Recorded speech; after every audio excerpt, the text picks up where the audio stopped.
Ciao, sono Michele Righetti. Oggi vediamo il famoso minuetto in Sol maggiore di Christian Petzold presente nella raccolta dei 24 pezzi dal libro di Anna Magdalena Bach.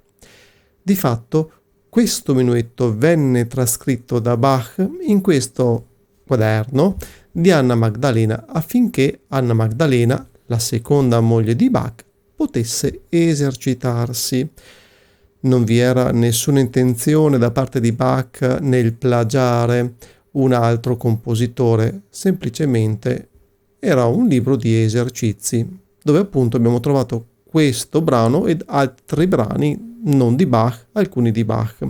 Comunque sia, questo minuetto, fino agli anni 70 del secolo scorso, è stato attribuito a Bach, mentre invece dopo è stato attribuito giustamente a Christian Petzold. Questo brano è in catalogo con il numero BWV 114. Come per il minuetto in Sol minore sempre di Christian Petzold che abbiamo visto nella lezione numero 8, di cui vi lascio qui il link, faremo senza gli abbellimenti per le medesime ragioni. Bene, adesso andiamo a suonare prima a mani separate e poi a mani unite.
Se ti è piaciuto questo video, lascia un like ed iscriviti al canale.